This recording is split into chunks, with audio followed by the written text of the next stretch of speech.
Welcome back to Motors and Medicine. On today's episode, I'm going to be discussing the difference between an anti-inflammatory diet and an inflammatory diet. It really just comes down to the choices that we make when we're consuming foods and or liquids, beverages, and such.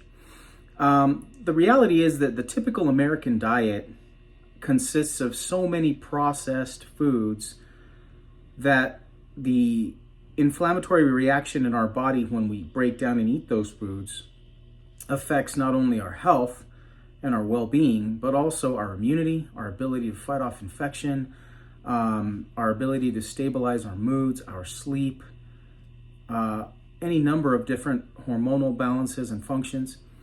So what I want to do today is just discuss the biggest differences between the two and talk about how if you lean your choices more on the anti-inflammatory diet versus the typical American inflammatory diet, then you're just going to be in a much better position to have good recovery after exercise, better sleep, better mood, and so forth. So we'll start with all the bad first. And of course, the bad is difficult to avoid sometimes because we all like this bad stuff. Typically, if we're talking inflammatory foods, we're talking things that are highly processed. So foods that are processed that are beyond what would naturally occur in nature, right? So we're talking things like anything that's say like a white rice or a white bread, anything enriched with a bunch of vitamins and minerals because they weren't there to begin with. Processed foods like that, anything from a can, any frozen foods, foods that you typically get from sources where they're pre-packaged and they have ingredients that you can't pronounce. Those are all your processed foods, okay? Every one of those foods, because of the processing, the chemicals, the preservatives, they're all going to be inflammatory inducing foods. And these are the things that will hinder your growth, your regeneration in your tissues and in your cells, will affect your ability to sleep and your just overall energy levels and well-being. So other examples are things like trans fat foods, foods like a lot of French fries, anything that's deep fried, foods that contain too many simple carbs, pizza, for example. Now, you can modify pizza with the right kind of ingredients in the dough. So pizza can be on the fence depending on how it's made, what the dough is made out of, what the toppings are and such. But you typically want to avoid high fatty meats. Not all fruits and vegetables are good, as I've discussed in the past. We want to try to avoid fruits, I should say, that are super high in sugar, for example, like bananas. Try to avoid vegetables, and actually I guess technically a tomato is a fruit, but for all intents and purposes, just try to avoid tomatoes, especially in the raw form. Steamed tomatoes or tomatoes that have been converted into, say, a pasta sauce is okay because you've eliminated the lectin. And as I've spoken of in previous videos, lectin is one of those products that one of those compounds found in foods that affects the ability of your microbiome to function properly. And the higher the lectin count of whatever food you're eating, the more likely you are to put on unnecessary weight. And it's hard to lose weight when you have a high lectin diet, for example. So try to avoid foods that are high in, like say, omega-6 fatty oils. In that case, it would be something like sunflower oil, cottonseed oil, soybean oil. Those types of oils, you don't want to really be cooking with those. And then you want to just try to avoid anything that's just ultra refined sugars, like your typical candy bars, regular candies, anything like that. Those refined sugars are all inflammatory, and they all contain chemicals that are going to inhibit your body's ability to break down these sugars in an efficient manner. And all of these things can wreak havoc on your microbiome, which will of course then cause problems with your digestive tract, your immunity. Everything just has a domino effect. Other examples of these things to avoid are processed, say, juices that are safe from concentrate or that have a lot of artificial sweeteners or additives, things that are not 100% fruit juice, for example. So another example of a liquid, I should say, or a juice, or something that you would be consuming in a liquid form, would be excessive alcohol. We all know that wine in low amounts can be great because of the flavonoids and because of the cardiovascular protective abilities there. But if you drink in excess of anything, but especially if you're talking alcohol, you drink too many hard spirits, too much beer, even too much wine, it's going to have a detrimental effect on your body overall. So these are good examples of things to avoid. And so when we're making these decisions, when we eat, when we go out, we have to really look at not only what we're consuming, but how it's made, where it's made. And then if we're talking about the grocery store, are we buying things that have a million ingredients, or do we try to limit the ingredients in every item of food that we purchase?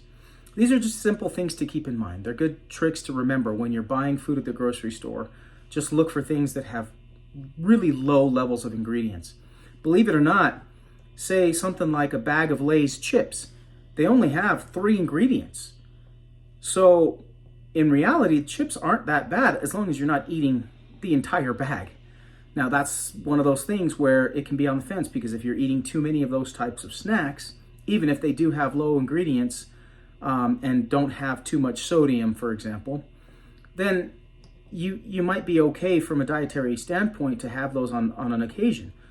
But the problem is that in the typical American diet, we tend to lean more towards the foods that are quick, easy, ready to eat now, fast food, anything like that. And all of those things are made with an incredible amount of processed ingredients, high sodium, low protein, and therefore going to be hard to process, hard to break down, and they're all going to affect your body's well-being in the long run.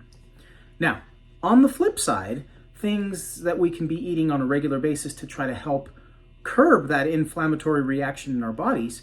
Number one, we just eat foods that are rich in antioxidants. So a lot of fruits and vegetables, minus the bananas and tomatoes in raw form, things like that. Lots of high proteins that are lean.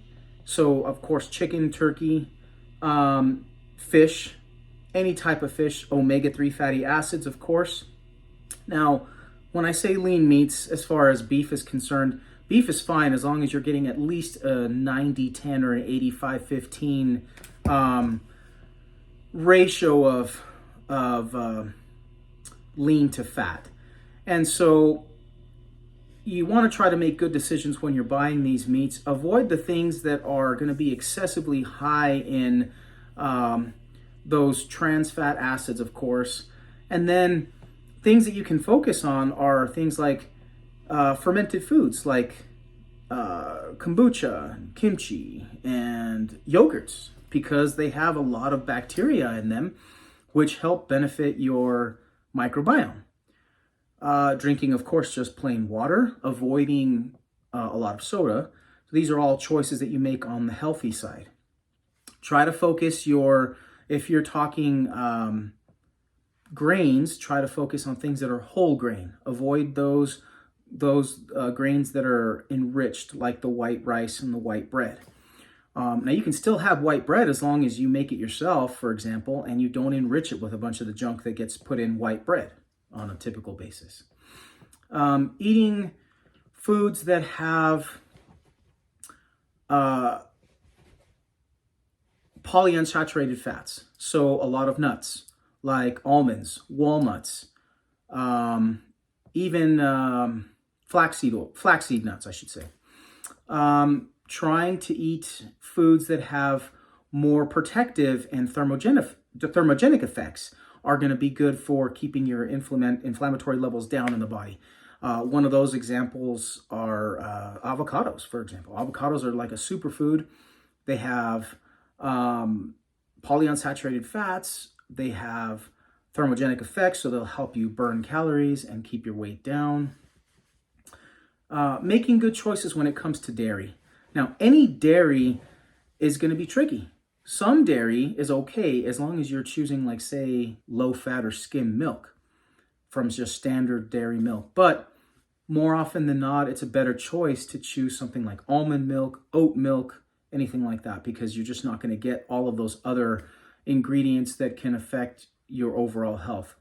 And we're not just talking about processed foods here, but we're trying to avoid things like whole milk, because whole milk in a dairy form, it's just got too much sugar, too much fat. And these are the things that are going to create inflammatory reactions in our body, and it's just going to slow us down. We need to try to complement things. So we need to try to eat things that are going to help us stay more regular, more energized, help us sleep.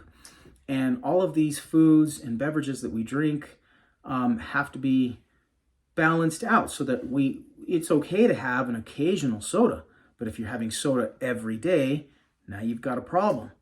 And that's why it's a fine balance between these anti-inflammatory foods and inflammatory foods.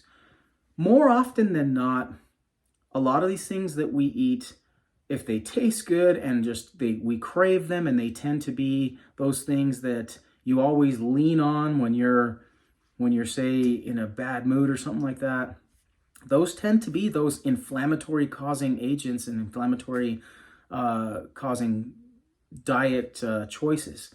So it's much better to try to focus in on what you're eating, when you're eating it, how it was prepared, where the food came from. Is it organic? Is it non-organic? There's a lot of different gray area in this inflammatory, non-inflammatory dietary choices.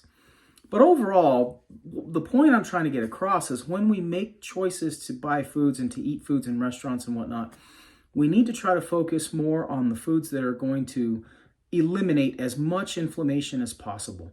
Because all of that inflammation in your body, every condition that we tend to suffer from that ends in itis, for example. Itis is a term that we assign to conditions where there's always inflammation involved. So we really want to try to keep our, like, say, I'll give you an example, colitis, okay? It's an inflammation of your colon. Inflammation of, say, your elbow, epicondylitis, right? These inflammatory conditions not only happen from overuse or injury, but a lot of these inflammatory conditions, especially things in the internal, come from just eating poor food and poor diet that is going to be high in these inflammatory agents that will affect your overall wellness.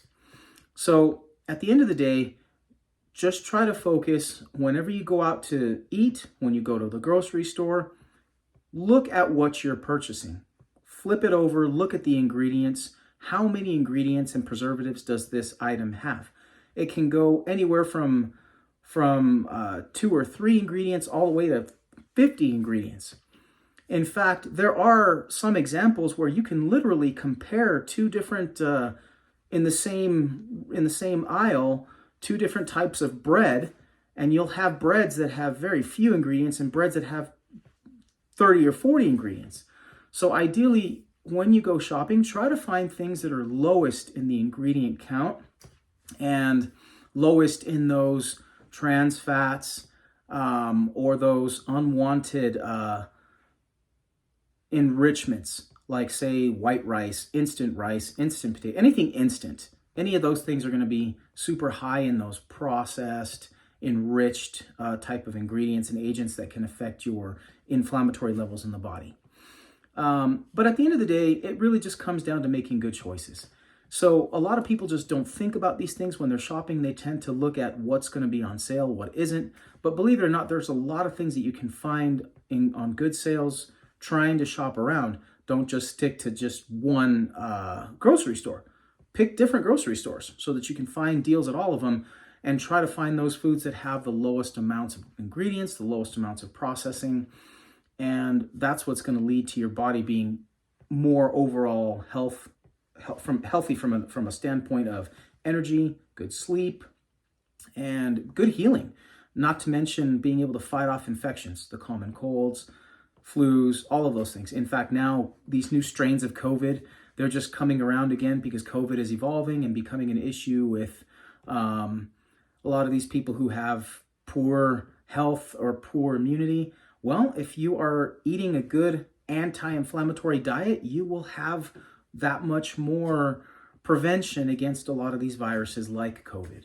So hopefully this information was helpful. My main pick for the title of this video is going to have a few examples of inflammatory, non-inflammatory foods that you can eat. There's a ton of different examples. You can do a ton of research on an anti-inflammatory diet versus inflammatory. And just take note of the things that you are buying, not only from the grocery store, but things that you're buying when you go out to eat and when you're going out for, say, a dessert or something like that. There's a lot of different things that you can choose that will still taste good, but not give you nearly as many processed inflammatory agents that can affect you. So if you like this content, give this video a thumb up. Like always, I appreciate all of your support. And in the next video, we're going to be getting back into working on the Bronco. I've got some parts that have arrived, and I'm going to be installing those. So until next time, this is Motors and Medicine signing off. Have a great day.